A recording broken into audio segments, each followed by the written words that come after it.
Have you ever been out driving late one night? Out somewhere where there aren't that many cars on the road? Maybe the countryside, or out on the back road somewhere. I used to love doing that. It was always so peaceful. I lived out in a rural area when I was younger, and I'd always leave my girlfriend's house at midnight. On some of those nights, when I'd drive home, the roads would seem to play tricks. I was kind of used to it. When you're out on those roads in the woods at night, it's easy for your eyes to see things that aren't really there. I can't tell you how many times the rays of moonlight and headlight beams reflected off the asphalt looked like a person dressed in white, standing in the road. The signs on those roads were also sometimes placed at odd angles, like they were put there just to spook you when you came around a corner. It didn't take long for me to become accustomed to that after I learned to drive. Since I lived in an area with many roads, going through dense forest and open fields, I learned to quickly make sense of any figures or shadows in the night. However, I did have my fair share of scares that I could never really attribute to the roads playing tricks, or even my drowsiness after midnight. I remember one night, I was driving back to drop off my girlfriend after a night of shopping. It was raining heavily and visibility was low. It was unnerving enough driving those roads at night during the best of times, as they were winding and rough, with hills and curves that left you unable to see what might be waiting around the next bend. It was over the crest of one of those hills that it happened. My girlfriend was completely absorbed in her phone, and I was kind of entranced myself. I had the radio playing pretty loud. It made driving much more entertaining for me, but it also put me into a bit of a zoned out state. I was only focused on the road and the music. I was shocked out of my trance when I topped a hill to reveal a figure wreathed in black by the side of the road. He seemed so close to my car, like he could reach out and pull me off the asphalt. I got a look at the face of this figure to reveal an almost white visage, marred by black eyes. His gaze seemed to somehow lock with mine as I tried to make sense of the image before me. An exclamation leapt from my mouth almost instinctively as I realised what I'd seen. We were extremely close to the next road to turn down on the way to her house, which was more of just a slight left than a turn. We were close enough that I began to slide across the other lane of the road, and I urged the car harder than usual to the left to account for my speed. I never let off of the car's accelerator until it hit me that the road I was about to hit was nothing but dirt, which began to turn to a slippery mud as the rain continued. I pressed the brake just enough so that my speed didn't send me off the road. I'd never before hit that road so fast, and still haven't again to this day. It was about this time, which was probably only a second later, that my girlfriend started to react to everything. She asked me what was wrong. "You didn't see that?" I said. My voice was shaky and tinged with fear. She shook her head. "There was someone in all black on the side of the road, just walking down it." I was having trouble getting my voice to lower in volume. "Are you sure? It's raining really heavy. No one should be out right now," she said. It was a valid question, given the heavy rain and the late hour. I know pretty well when I see something that looks like the grim freaking Reaper on the side of the road. I know, sarcasm wasn't really necessary, but I wasn't crazy, I think. Her face started to turn to irritation at my response, but she softened when she saw how shook I was. "I've told you before that there's some weird people that live out here. God only knows what they were doing out there." It was maybe a minute later when we pulled into her driveway. I was still on edge and vigilant, in case the man decided to follow my car down the dirt road to her house. given my speed and the cover from sight that the thick woods and the trees gave us, it was unlikely he was even able to see us get near the driveway, much less see us turn onto it. But that wasn't enough to calm me after the scare he provided. I got her inside, and we sat for a few minutes until midnight struck. By then, I was calm again. But my girlfriend did watch me all the way to my car, just in case. Still, that wasn't the worst thing that's ever happened, though I never stopped going down that country road at night. Maybe it was love, or just the stupid curiosity for the unknown and unnatural that kept me driving after my next encounter. I should add, it wasn't a long drive between my house and my girlfriend's house at the time. It was only about 10 minutes, even less if I sped, which I did often, given the rarity of police in the area. One of those midnights, I was leaving her house for the evening when things got a little out of my control. It started out as normal, except for some feeling I couldn't shake as I got in my car. I was definitely tired, that much was certain. But I've been tired for one reason or another many of the times I left there. I opened my music playlist and just picked something. I'm partial to rock, so having something dark and occasionally foreboding come out of my speakers wouldn't have bothered me at all on any other night. Tonight was different though. I just couldn't tell why. It was as if there was a charge within the night. Some electric feeling had my hair standing on end. I tried to tell myself that the feeling was brought on by the drastic drop in temperature. This was probably partially correct, but this alone wasn't enough for me to completely relax. Instead of the quiet serenity gained from seeing the moonlight shine on the pond outside in the field near her house, the water shimmered oddly, creating twisting faces and eyes in my mind. It was all a bit unnerving. It broke that calm that I'd been accustomed to when leaving from there.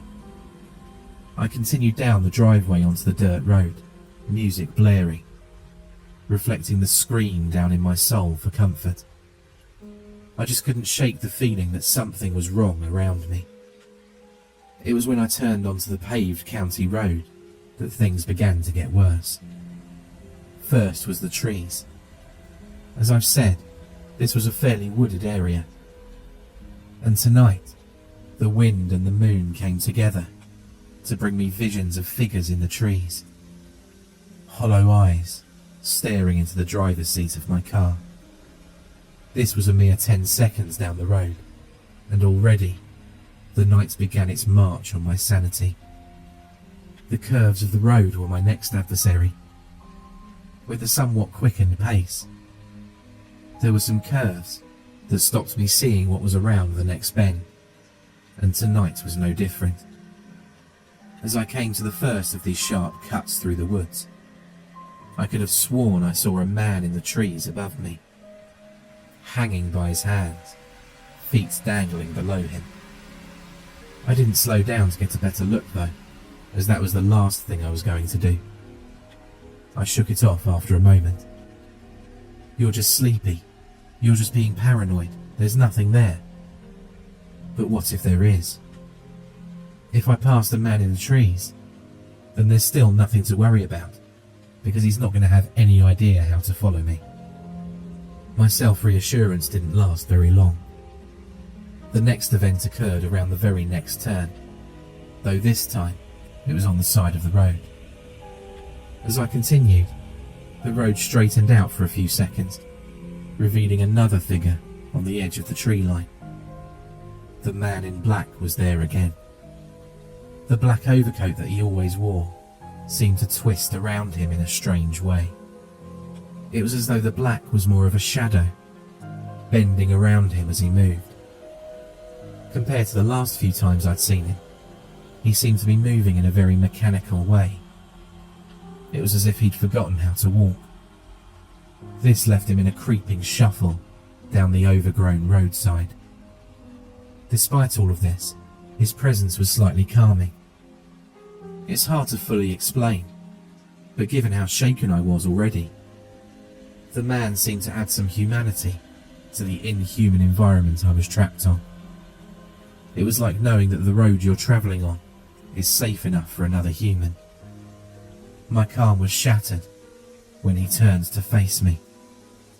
What turned to look at me could not have been human. There was no way. His eyes were an abysmal black, while the rest of his face was a ghastly white. His face contorted in a maddening smile, piercing the thin veil that was left of my constitution. His clothes curled around him like smoke, as his glare followed me while I passed him. His eyes followed me in the rearview mirror, all the way down the straight into the next curve. His smile is still burned into my memory. His face was too twisted to be human. I wanted to speed up even more, but I was already going so fast. If I sped up any more, I risked losing control around one of the turns. I tried to calm myself down again by bringing thoughts of home and safety to the forefront of my mind. I tried to keep my focus on anything else but the events going on around me. My radio was still playing, and I tried to keep my mind on the music. The wind started to pick up as I continued down the road towards my home. Leaves off the numerous trees swirled and danced in front of me. It was in that moment that the air around me ran cold. I had the air conditioning turned to heat since it was winter, but all of a sudden, that didn't matter anymore. I shivered as my skin began to chill in the unnatural cold. Not a moment later, my sight was drawn towards the side of the road again. I tried not to look. I knew what was coming. I knew not to look, but the reflection of the white face in my headlights was too bright to ignore. He was there again. Even through my shivering and shaking in cold and fear, I could feel the paralyzing grip of terror in my chest. I blew by him, watching him disappear from view in my mirrors. As quickly as he left my sight, he reappeared, his gaze and maddening grin still following me. He was holding out a pale and sickly hand into the night, reaching for any life his hands could grasp. Every time he'd fade from view, he'd emerge again at every turn. His eyes never blinked, and his sickening grin never changed. I saw him fade one more time when I exited the woods and saw the dim lights of a church appear. There was a four-way stop right at the church, and as I pulled up to the stop sign, my pulse began to slow. It was only a little farther until I was home. The part of my trip after the stop should have been easier. It was better lit, and the forest thinned into some more houses and some fields. My spirits were lifted as I calmly accelerated away and past the church and its graveyard. I gazed at the 3 crosses in the empty lot of the churchyard as I passed by. Dim electric lights were unable to prevent what happened next. The road continued after the church in a long straight path between fields of lifeless peach trees. On one side of the road, a few small houses sat, some with porch lights illuminating their front stoops. I knew my road well. It felt like home in itself to be driving along it. It was as I passed by the tiny local fire station that my home was invaded. The air chilled again, making my skin crawl with fear and cold. I started to speed up. I was getting home as fast as I could go without crashing into something. My radio began to act up now. Songs were being skipped and paused without warning. Songs would start in the middle and play in reverse. A horrendous static also began to cut through the music, the raw sound acting like an ice pick into my brain. I felt as if my entire world had collapsed. My car was like a barrier to the madness occurring around me, and the walls were breached. It was soon that my radio was playing sounds that weren't part of any music. Sounds of screaming and wailing that could only be attributed to the dead. I prayed to God that I'd make it home safely, that through whatever means necessary, I'd survive with my body and mind intact. My radio responded. The voice came across my ears. It spoke in a sickly, low tone. It sounded like a whisper of wind was breathing voices through my car speakers. It wailed as I sped along the road home, crying in voices ethereal and ancient. The man appeared one more time in front of me, this time in the centre of the road. He was still reaching his hand out towards me, his face still locked in its grimace. I didn't even slow down. I ran through him as fast as I could. I felt a slight resistance as the car made impact, despite his seemingly incorporeal nature. The radio returned to normal. The air began to warm up again. I'd won. Home was only a moment away. I looked in my rearview mirror. The eyes were still there. I looked back towards the road as I passed the second and final church before I got home. In trepidation, I looked in the mirror again. There he was. This demonic man sat in the rear passenger seat. His face never changed. His murderous grin etched in stone. The air froze, and the speakers blasted static yet again. He began to move slowly. I was going up the last hill as I saw his hand start to move in my direction. I slammed the brake and swerved onto my gravel drive. His hand was still moving. My car slid into its place near my home, and I pulled the keys from the ignition. I heard the sounds die as I slammed the door behind me. As I ran away, I slipped a glance towards the back seat of the car. It was empty. I ran up the stairs to the front door. As I fumbled the keys in my shaking hands, I saw it out of the corner of my eye. He was standing at the base of the stairs, unmoving.